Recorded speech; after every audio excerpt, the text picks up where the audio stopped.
Hi, my Tubies, my TikTokers, and my Twitters, and my Teletubbies. SheilaTruelove. I had to put my shades on because, like I said, I have glaucoma, and sometimes the light bothers my eyes, especially I have this light over here on. And yeah, and I have my son coming over for dinner. I already made some nice chicken with mushroom gravy, broccoli, and some vegetable rice. He likes a nice vegetable rice, so I don't want my eyes to be hurting when he comes over. Yeah, he comes over on Saturday. I cook for him, or we go out, and I go over to his house on Friday evenings, and he cooks for me or he treats me. That's a wonderful thing, isn't it? He's a wonderful son. I love him dearly. Anyway, I want to talk about right now what I'm focusing on. Did men destroy the black family dynamic? Are they the ones? Because they're constantly telling women we need to learn how to be accountable for the things that we do. Exactly what are we supposed to be accountable for? Actually, they're right. I think women need to be accountable for not doing their job. God created us to be the helper, and anytime you're putting up with bad behavior, is that really being a helper? Anyway, I want to share a video with you. And I like for you to listen to it coming from a man, because have you noticed that when a woman says certain things, they are called misandrous or misandry or man haters? Well, this is why I like to let everyone hear it coming out of the mouths of other men. So here we go. Hey, what's cracking TikTok? I want to piggyback off another video that I did. It was, did black men create the modern black woman? And it seems that accountability is kryptonite to black men. Black men always want to say that black women lack accountability. And they always want to point the finger at black women, talking about black women destroyed the black community. Oh, black women are nothing but single mothers and baby mamas. But who made them single mothers and baby mamas? Who did that to them? Black men never want to own up to the part they played in the destruction of the black community. And it's always, oh, the government did it. The government, it was the white man. It was Willie Lynch syndrome. It was post-traumatic slave syndrome. The government didn't tell you to go around and sleep and lie and manipulate and play and womanize a whole bunch of black women and create broken homes and create bastard kids. The government didn't tell you to do that. You did that. You did that. And two, you can admit and own up to the fact that the part that black men played in destroying the black community, destroying the black family dynamic, nothing is going to change. A lot of black men talking about, oh, we kings. We're kings. We're doing this. We're doing that. Black women got to be submissive. They got to follow our lead. You ain't leading nothing. You ain't setting an example for them to lead. As a man, when you mess up, you're like, damn, I messed up. How can I make this right? You got to lead by example.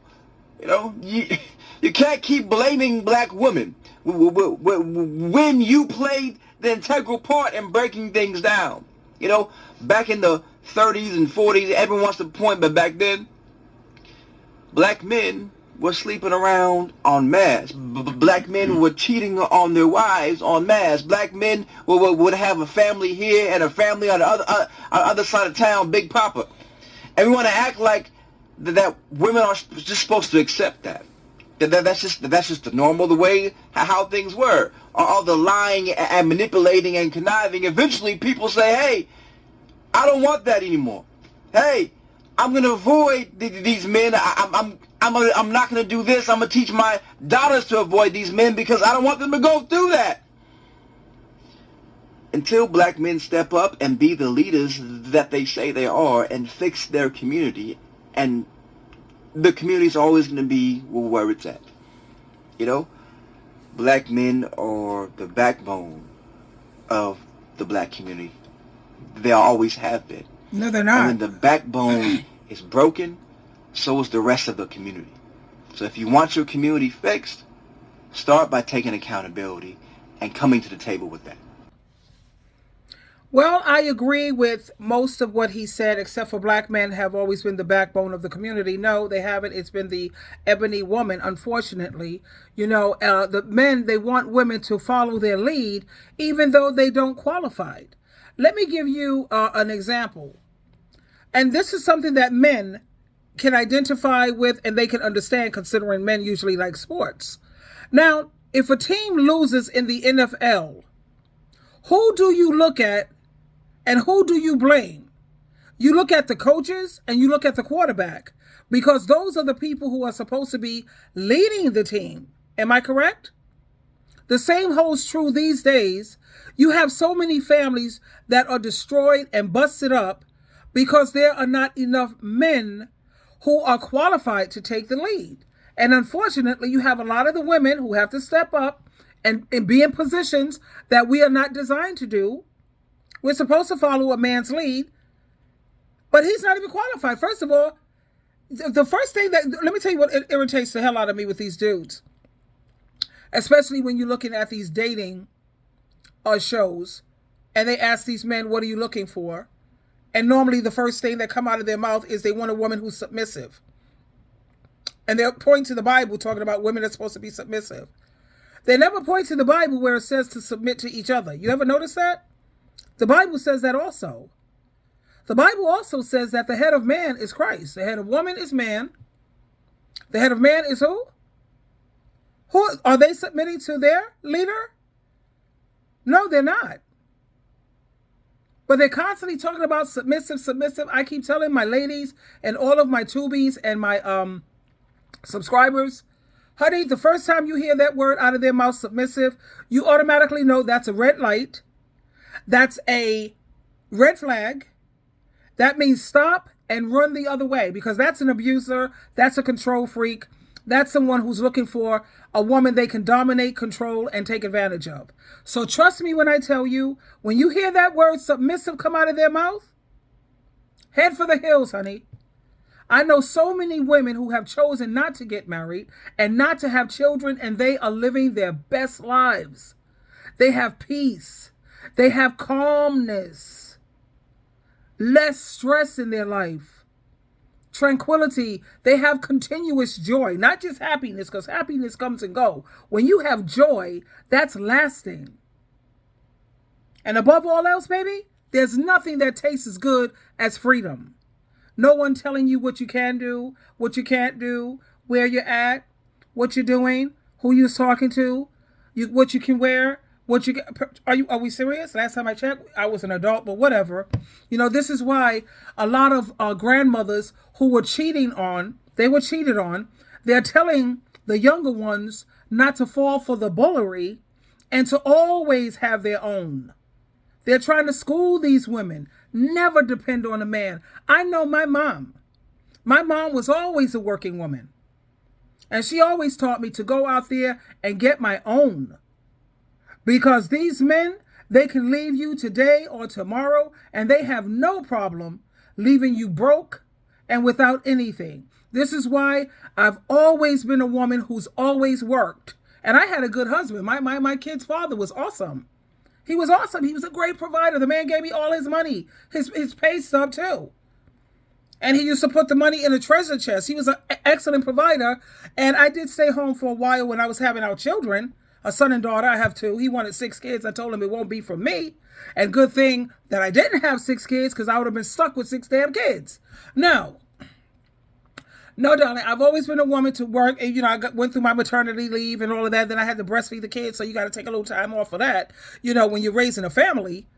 And he was an amazing provider until his uncle came to town. Well, he was great. And his uncle came, long story, but that's not the point. This is why I've always been a working mother. And I always believe in paying half. I know a lot of women don't agree with that. Paying half when it comes to the rent, the utilities, and the food, because I do not want anyone telling me who I can have over. I have to go to bed at 7 when he says it because he's paying all the bills. A lot of women may not agree with that, and I respect you. No problem.